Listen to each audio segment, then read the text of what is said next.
My oldest daughter has turned 11, and she's in 6th grade in middle school. And I can tell that puberty is beginning with her. She's crazy. And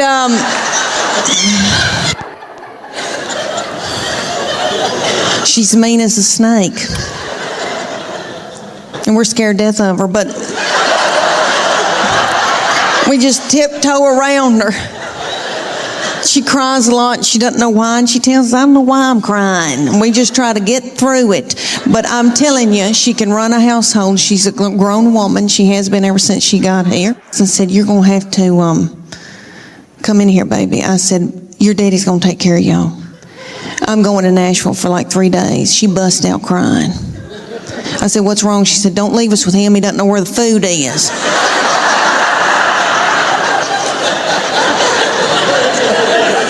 I said, well, that's why you're in charge. And she is. God love her. But my girls are emotional, and I don't mean to talk about them because I love them, and I know they'll visit me in the nursing home. But they are lunatics. My husband says they're psycho, and they need therapy. And I'll give you all an example. I can be in the pickup line at school, and this happened when they were in 1st grade, and it happens every day when I pick them up at school now. I'm sitting in the pickup line, and I can see them come out, and they are in a good mood.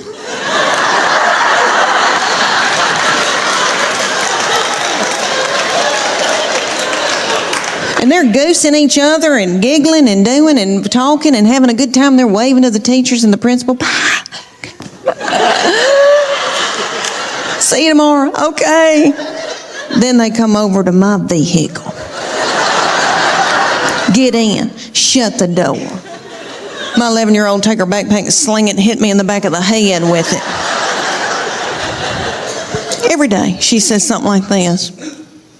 I'm starving to death. You don't have a piece of cheese in this car?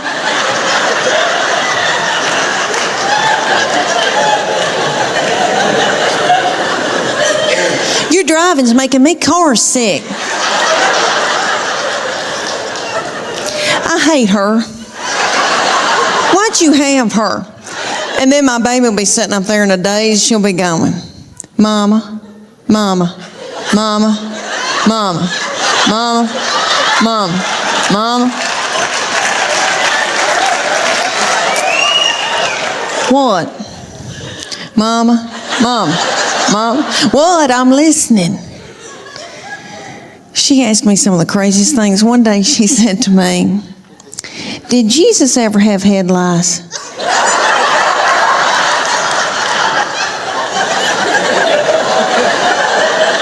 How do you answer something like that? I said, well, baby, if he did, I know he healed it. And then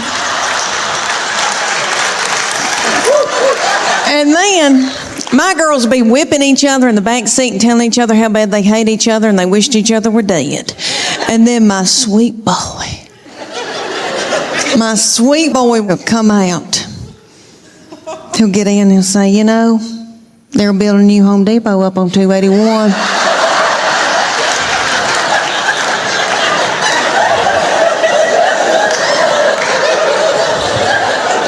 Just as happy-go-lucky. He's just like this. He's been like that all of his life. He's 14. He's never sassed me. I know people say it's coming. I'm telling you, I don't think it will. And I'm in love with him. My husband says I have an unhealthy obsession with him. Whatever. And let me tell you about my family. I have my husband. We live in Knoxville, Tennessee. I have my husband. Thank you. Well, I have my husband and my 3 grown children. I have a 25-year-old boy that's married to a darling little girl.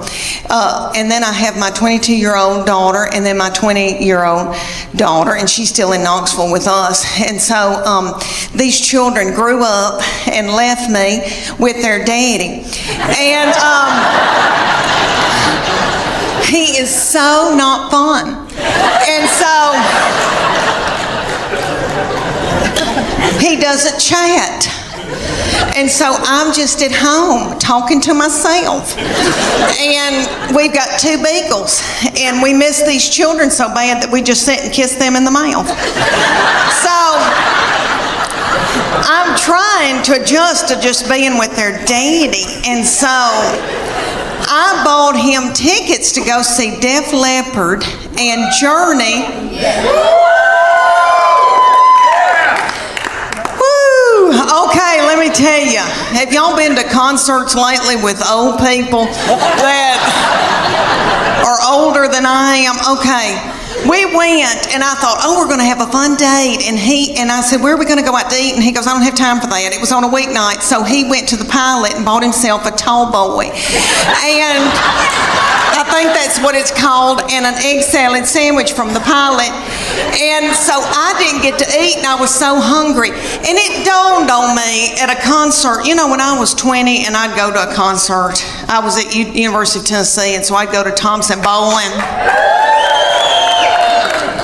And I'd wear a crop top, and I didn't care about eating. I wasn't hungry, you know.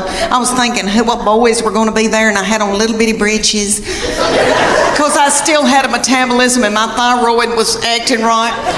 Okay. So we go to Def Leppard and Journey, and everybody there is our age. And everybody's worried about the snack bar, first of all. And I was too. And I was so hungry. And I noticed that people had big Diet Cokes, like big buckets of Diet Coke, and were sucking on those big buckets of Diet Coke while the concert was going on. And every once in a while, somebody would stand up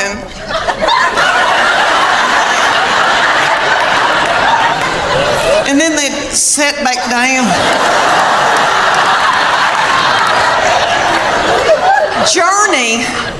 Journey has a little bitty feller from another country singing for them, and he's yummy. He looks like a little M&M. You could put him in your pocket.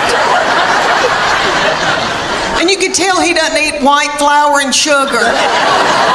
And he's singing and doing, he sounds like Steve Perry, but it's not the same. You know, Steve Perry's my boo. So it was like we were going to a tribute concert. But anyway, everybody in the band, besides this little fella, everybody had eaten white flour and sugar, probably had done dope and drank terrible things, and everybody looked sick. And the bass player looked like somebody I had bought my jewelry from for years. And they were just barely a-going. And then Def Leppard came out, and it was that lead singer, I think, has got thyroid issues. His hair was just thin and didn't have a lux to it, and then I noticed he had little bitty tiny legs and a little pot-belly stomach. But he sang "Put Some Sugar on It," which I hate that mess. I am a Earth, Wind and Fire R&B gal, and I love my Journey, but I was like, this isn't my thing. And my husband every once in a while would go and then just sit down because he loves it. But anyway, this little man with the tiny little legs and the thinning hair, and then he had this little bump right here, and I could tell that's a hernia. He's got a hernia.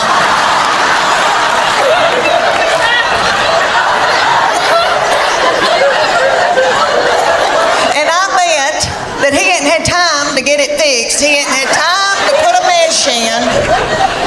And you could just see it. It looks like my stomach because I've had a hernia, but I've had mine fixed. And I thought, bless his heart. But he'd do, and he'd prop a little thin, frail leg up on something. I thought, isn't it funny how things have changed since I went to concerts when I was 20? Everybody was walking out like this because everybody had inflammation in their feet.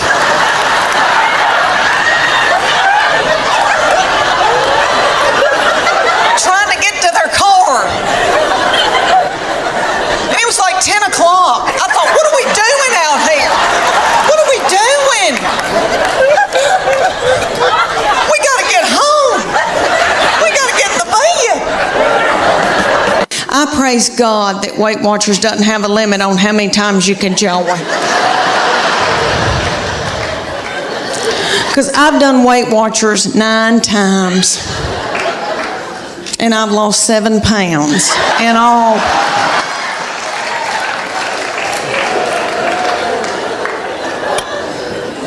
It's because I don't follow it. And I know it works. I really do. I know it works, but I go more for the comedy at the meetings. I don't know if y'all have ever been to a Weight Watchers meeting, but it is so funny. Okay, like everybody comes up with recipes. Like the other day, we were there, and a woman goes, okay, if you put a teaspoon of cocoa and an egg white and put a dollop of water in it and pray over it and put it in the microwave, you've got chocolate cake.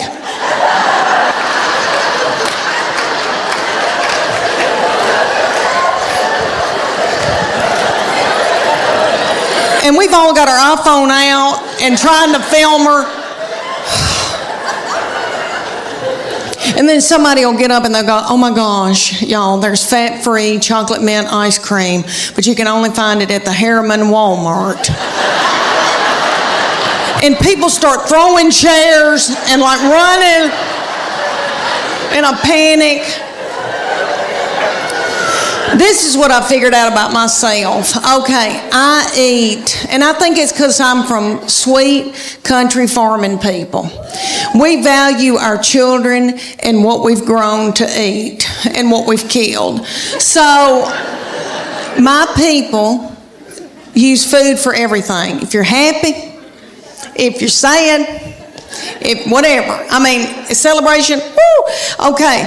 And I know I've done that, and I know that I eat emotionally, but I never wanted to ride around in a minivan on dope or alcohol with little children in the car.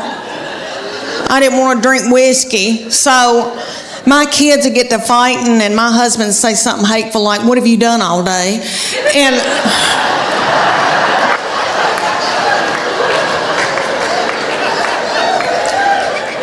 And that would make me so mad, and I'd eat a hot dog, and I didn't even know what happened.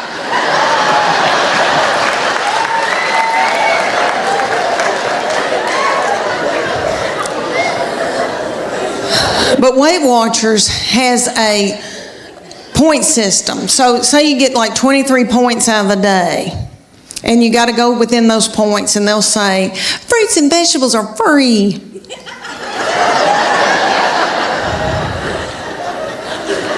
You don't want fruits and vegetables. When you first start, you're so hungry that you could eat the wallpaper off the wall.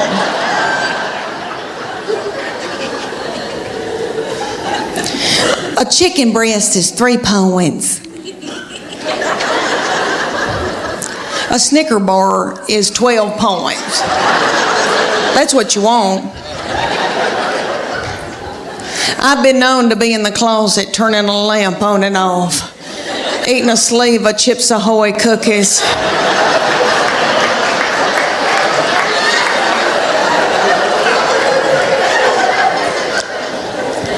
But I try to stay within my points. All right, my sister will go on it every time I will, and she lives in Clarksville, Tennessee, and she'll call me and she'll say, it's noon, and I've eaten all my points.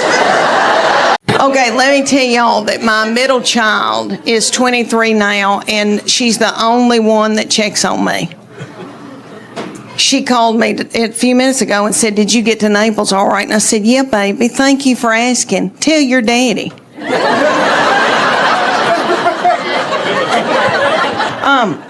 Okay, y'all, my baby, my middle one, my baby child is 22 now. She lives in New York and goes to school up there, and we miss her, and she's been a doll baby. And her daddy and I, we begged her to go to Phoenix Online, and she was like, get out of my butthole. So y'all just stare at me, and she smells good. But anyway, my husband is 6'4", 230 pounds. 250 if he's eating white flour and sugar. He plays a lot of tennis, and it got on my nerves so bad because I had no estrogen, no progesterone, no testosterone, and I was crazy. Okay, his testosterone dipped a little. Praise God. And then it went back up and he started playing tennis again and plays that makes it naturally go up. It made me so mad. Anyway,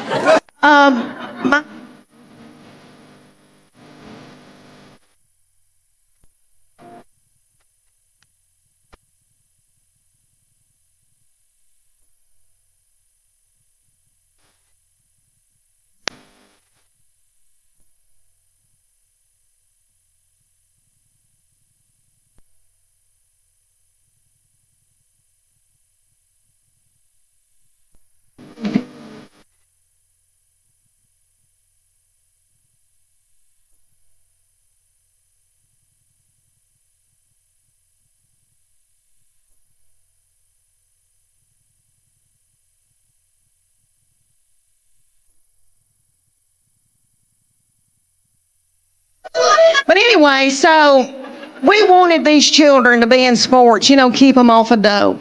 And my baby child, all my children are tall kids because I'm 5'8", and I think I'm getting big.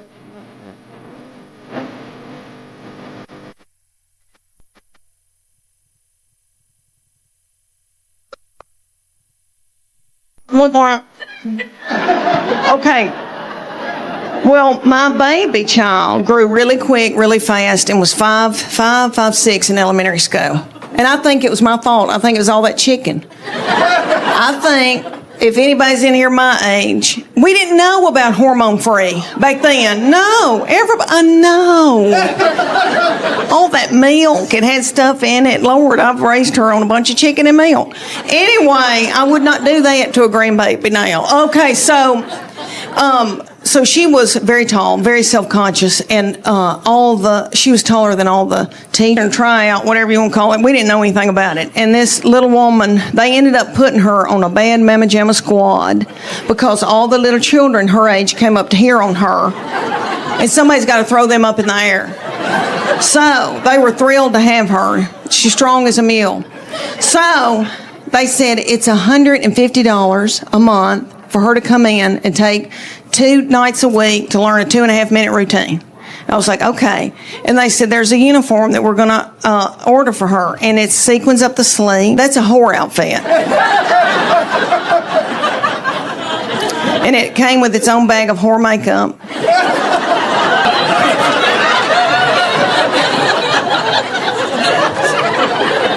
And nobody knows why. And that goes on, and then it's the finale. And 25, 30 little girls put their forehead on the ground and hunker down. And the finale is my baby. My baby hops up and has got a little girl's foot in her hand.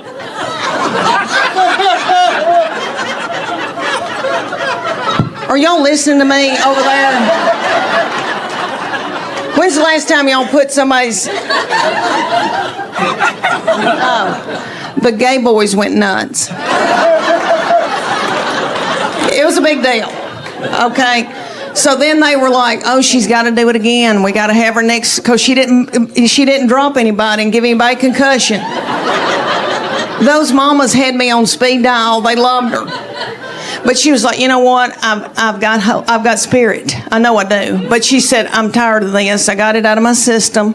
She said, I'm not going to do it anymore, but I'm keeping that whore outfit. I've been doing stand-up comedy since I was 24 years old. I am now 40. Aw, thank you for cheering for that part. I'm getting older. I'll be honest, having a hard time with it. I thought I was going to be the girl that no matter what age I was just going to embrace it. Like, that's me. Yes, queen, yes. Turns out that's something you say in your 20s. Then you get to your 40s and you're like, ooh, no, queen, what happened? Oh, no, that's too much eyelid. It's scary getting older. It's scary for women getting older. Because men, if you get gray hair, that's sexy. That's salt and pepper. Hey. Women, we get gray hair and it's like, oh, what happened? That's not fair. I gotta start changing some things about my life. I can't keep shopping at the same stores I used to shop at. Like Forever 21? No, you're not. Turns out that was a lie. I cannot be in line behind some 21-year-old buying the same dress as her. She's out here living her best life. I'm trying to remember to take my vitamins. We like the same dress for different reasons. She's like, ooh, has pockets for my ID. I'm like, ooh, pockets for my Tums.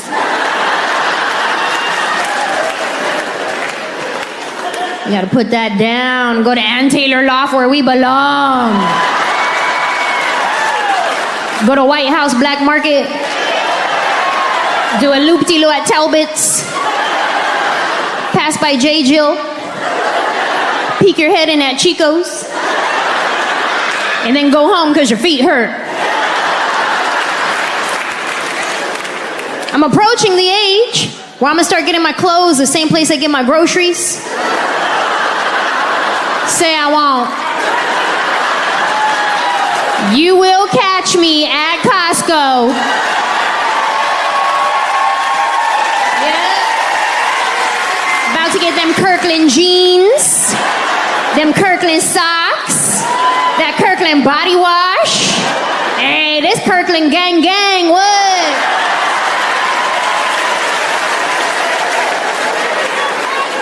It's about to be my new Tuesday. I'm gonna start out front, give me a hot dog and a soda for $1.50. Then I'll flash my VIP card and mosey on it. I start with a lap of samples.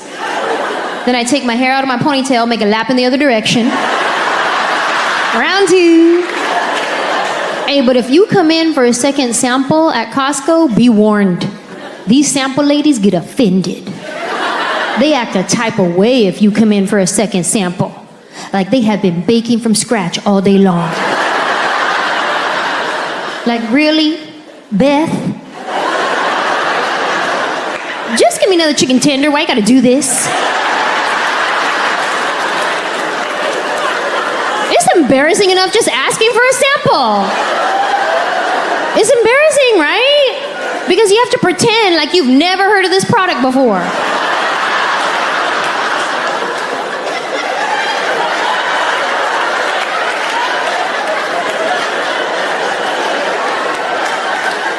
You said it's a tender?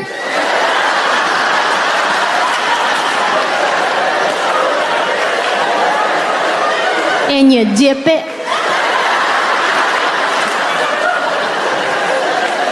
Sure, I'll try one.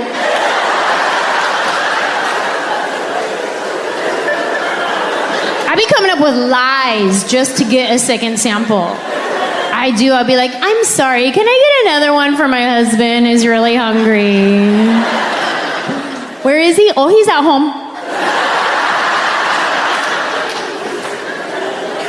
I forget that I'm a little bit famous and sometimes people recognize me because one time I came in for a second sample and the sample lady was like, I've seen y'all. I was like, on TV? She goes, no, this is your 3rd time. Mind your business, Beth.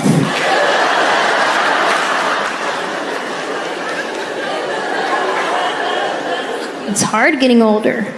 There's too many acronyms to keep up with now. Like my friend texted me the other day, she was like, TLDR. I was like, what's that? She said, too long, didn't read. I was like, oh, well, too short, didn't understand. I know BRB and LOL, that's it. And I have come to realize that I am far too generous with my LOLs. LOL has become a common courtesy. It's just a thing you say. Like another common courtesy, if somebody's next to you and they sneeze, what do you say?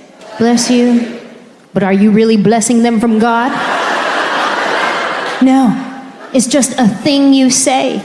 When your friend texts you and they're trying to be funny, what do you say? LOL. Did you really laugh out loud? No, you didn't. At this point, LOL just means I have received your text. If I reply to your text with LOL, at most, a little bit of air came out my nostril. If I reply to your text with LOL, this is how I read your text. Like, it was funny, but I don't know how to type back. If I reply to your text with ha ha ha ha ha, that's funny.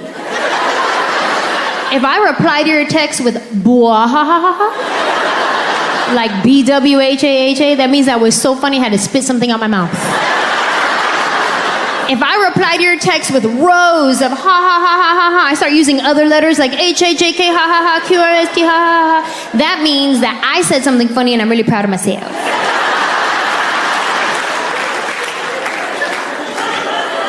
It's hard getting older.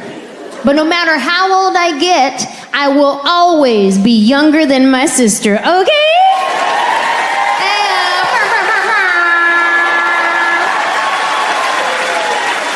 I am my sister's little sister. Any other little sisters here tonight? Little sisters? Yes. Dare I say the little sister is the best sister? Probably because the older sister is exhausted from having to raise the rest of us. Right? Because when mom was at work, she had to cook, she had to clean, she gave herself spanking privileges. My sister was stressed out by the time she was 13. We'd catch her on the side of the house smoking those candy cigarettes.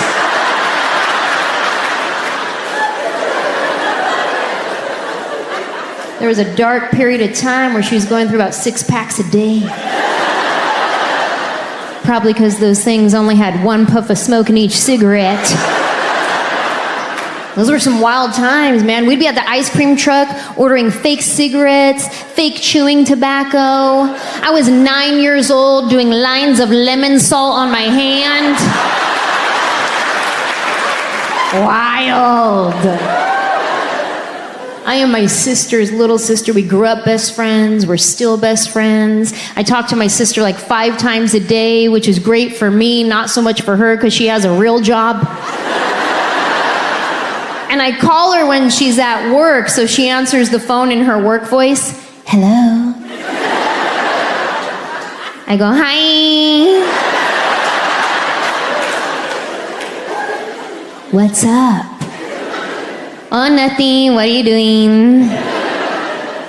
I'm working. Dang, you work every day?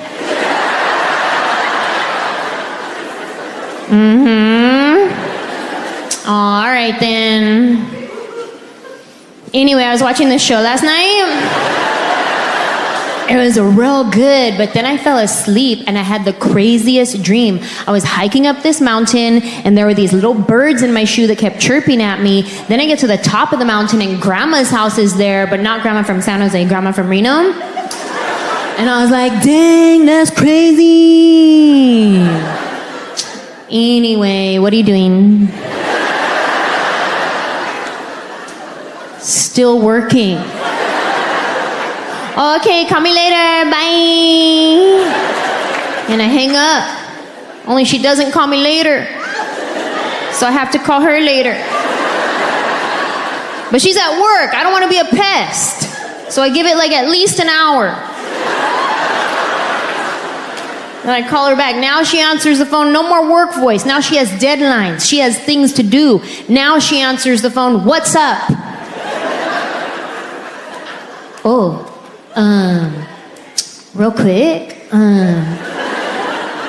do you remember when Dad used to take us camping? Yeah? And remember how we always used to have those Dorito sandwiches with pickles in the middle?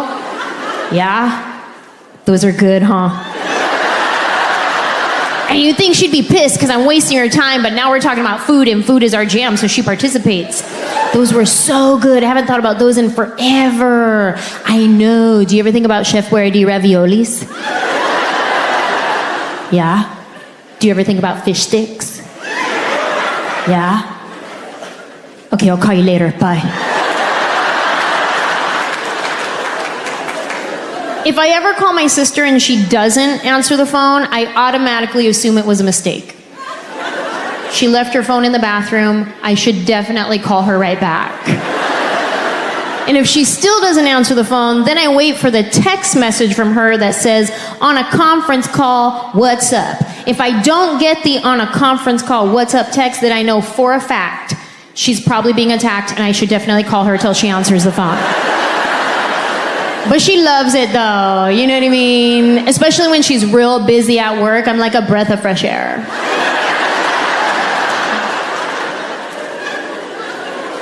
Sometimes I call my sister and we don't say anything at all. We're just on the phone. And my husband doesn't get it. He's like, what are you doing? Hang up the phone. I'm talking to my sister. But neither one of you are saying anything. Yeah, because we're thinking about what we're gonna say next.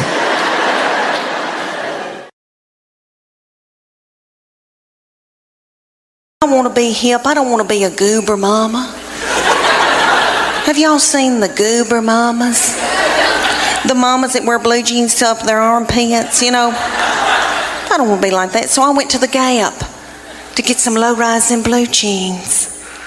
Have you girls bought pants in the last 5 years? Oh my goodness, terrible. Okay. I went into the Gap, this beautiful, darling little 19-year-old heifer. Brought me in a pair of blue jeans to try on. I did. Okay, the zipper, honest to goodness, was about that long. And they hit me about right here. And I said to her, I said, is my stomach supposed to be hanging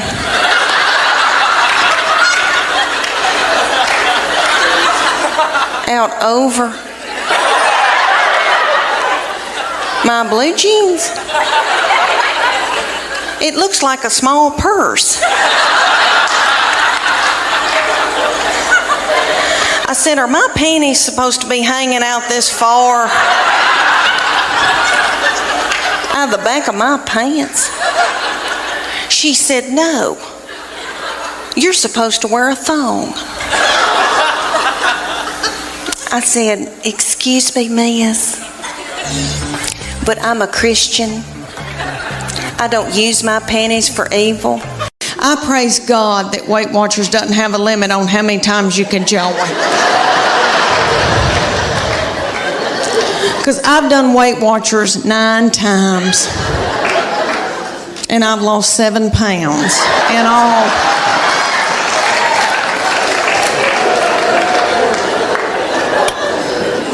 It's because I don't follow it. And I know it works. I really do. I know it works, but I go more for the comedy at the meetings. I don't know if y'all have ever been to a Weight Watchers meeting, but it is so funny. Okay, but like everybody comes up with recipes. Like the other day, we were there, and a woman goes, okay, if you put a teaspoon of cocoa and an egg white and put a dollop of water in it and pray over it and put it in the microwave, you've got chocolate cake.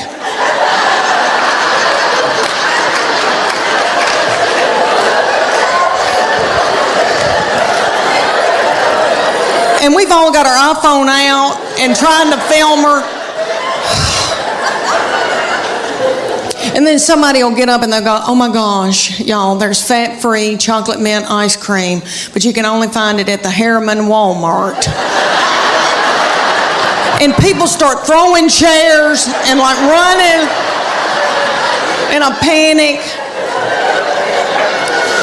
This is what I figured out about myself. Okay, I eat, and I think it's because I'm from sweet country farming people.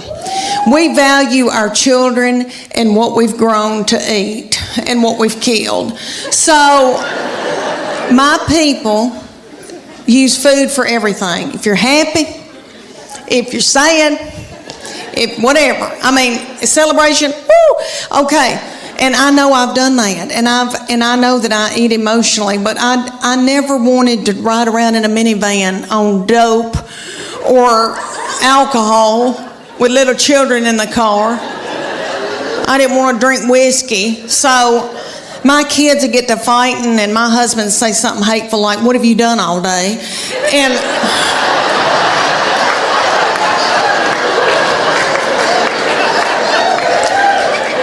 And that would make me so mad, and I'd eat a hot dog, and I didn't even know what happened.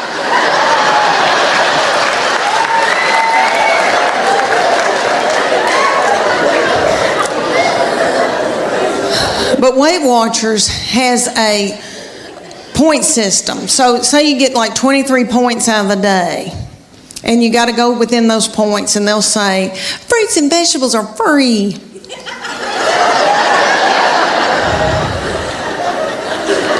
You don't want fruits and vegetables.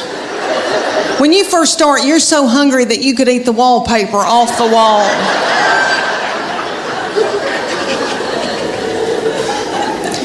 A chicken breast is 3 points. A Snicker bar is 12 points. That's what you want. I've been known to be in the closet turning a lamp on and off, eating a sleeve of Chips Ahoy cookies.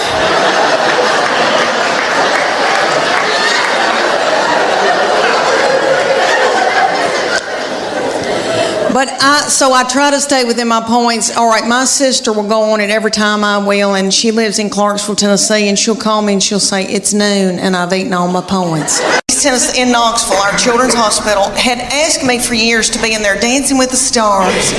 I want to be able to tell y'all it was ABC, but it wasn't. It was in Knoxville, and it was local celebrities. So it's like the weatherman and Phil Fulmer if he didn't have a knee replacement, and you know, people like that. So they had asked me, there's not many celebrities, so they had asked me, and I said, well, I've been eating white flour, and I'm in a bad place, and I don't know. Because they make you wear a bikini with fringe sewn on it, like ABC. You wear outfits like that, so you're practically nude in front of everybody you've ever known. So I said, this is for little children. This is the least I can do. So they put me with a big old boy that was my partner. He was a doll, and it was very stressful. You had to learn a dance. In 6 weeks, you had to learn a dance. You practiced at night, and then you begged for money during the day. It was a lot. And we were going to learn the cha-cha to Earth, Wind, and Fire, and I was going to kill it. Well, one night, he kind of flung me hard, and I thought, oh, something popped. And something doesn't feel right. The next morning, I woke up, and there was this big bulging thing about right here, and I called my girlfriend in Greenville, Tennessee, and I said, I think I've got backed up poop. And she said,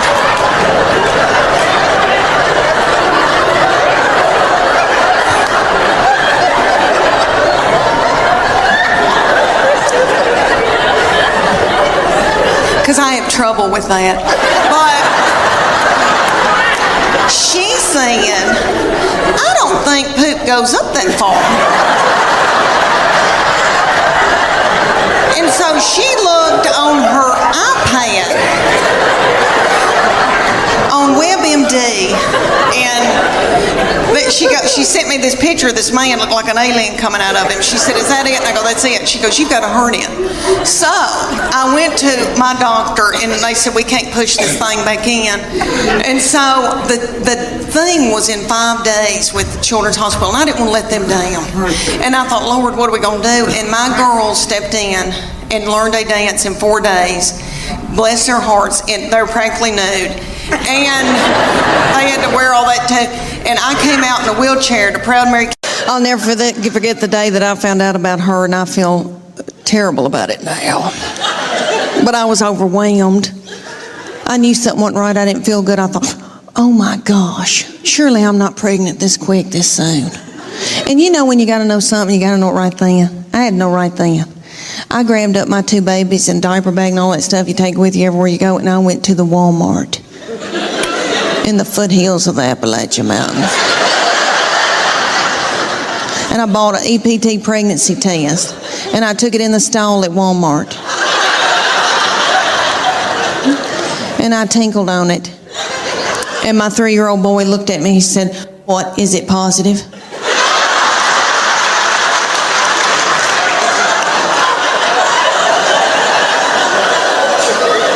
And it was. So I drove home just as fast as I could, and I called my husband at work. And I said, "You're trying to kill me, aren't you? With a slow vaginal death. Is that what you're trying to?" "Well, you're not going to.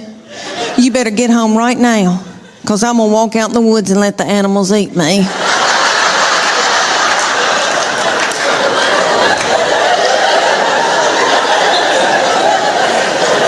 But let me explain to y'all why I was so torn up.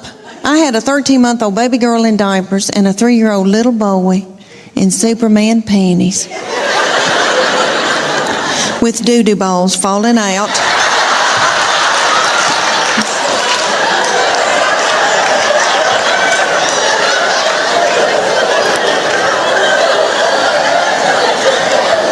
At the grocery store.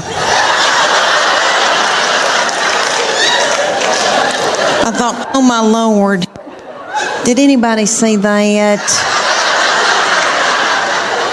I don't have anything in my purse to pick it up with. Is some little child gonna think it's a milk dud?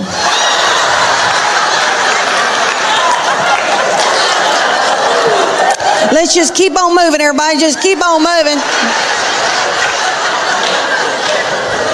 But God knew better than I did, because she's been a doll baby, but she's ruined. And I know I'm the one who did it. I was tired and beat down. So, anybody here who has more than 2, you know, good night by that 3rd and 4th one, you got to let them do what they got to do, you know.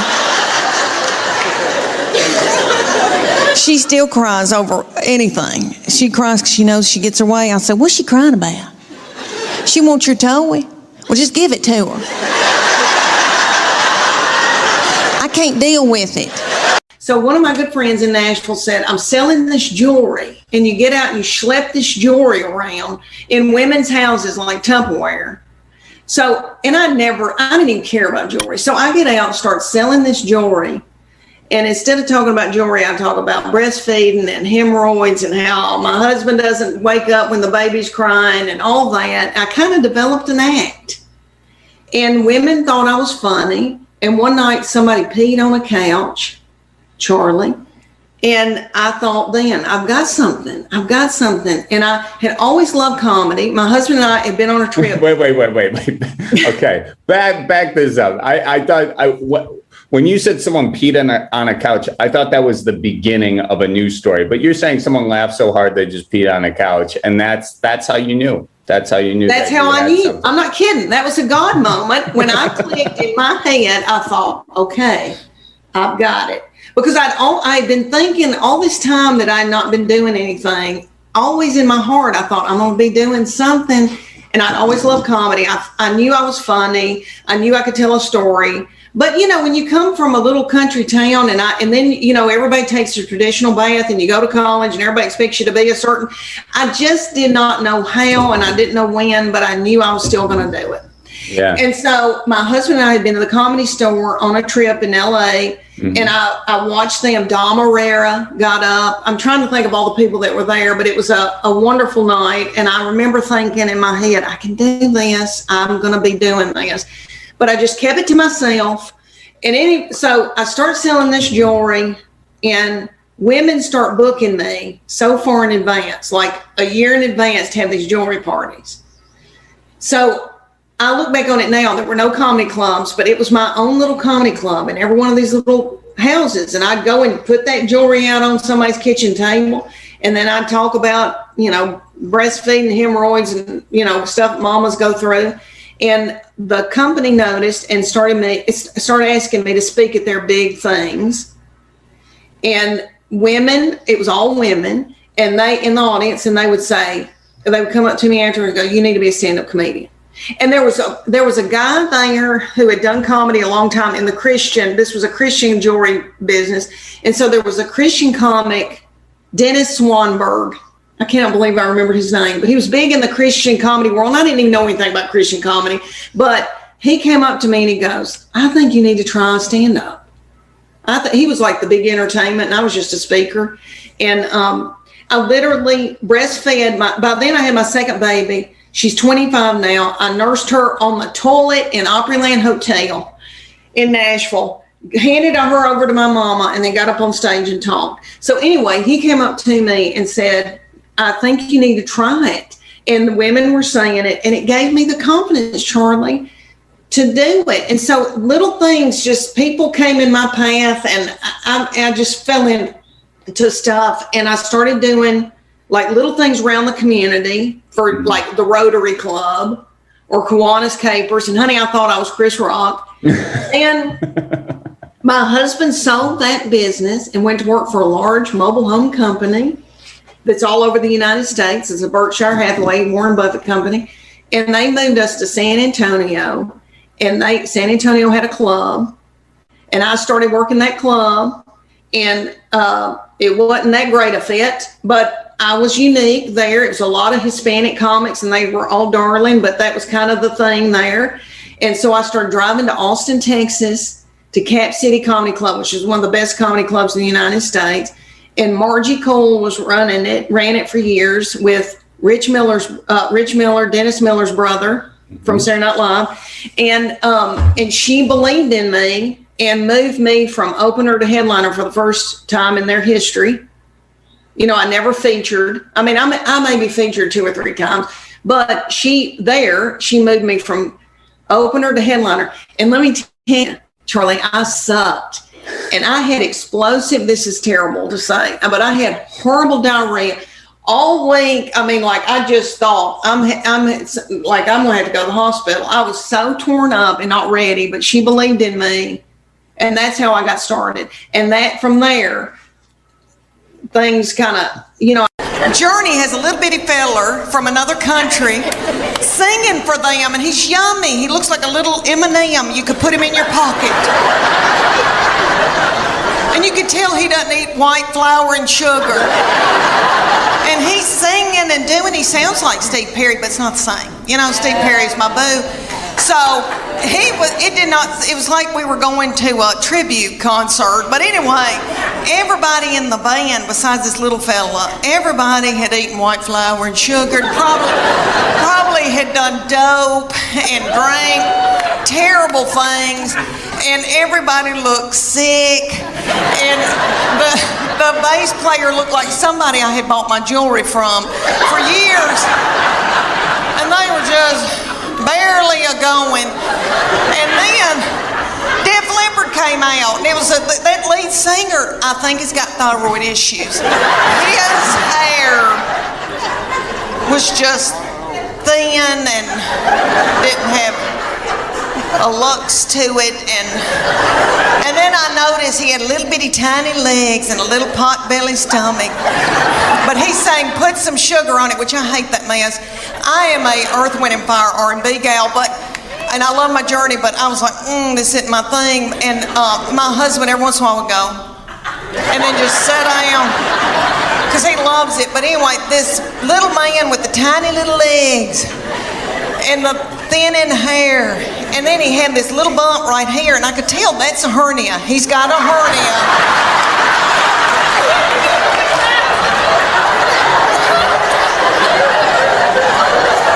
And I bet that he hadn't had time to get it fixed. He hadn't had time to put a mesh in. And you could just see it. It looks like my stomach because I've had a hernia, but I've had mine fixed. And I thought, oh, bless his heart. But he'd do, and he'd prop a little thin, frail leg up on something. Oh, I thought, isn't it funny how things have changed since I went to concerts when I was 20? Everybody was walking out like this because everybody had inflammation in their feet.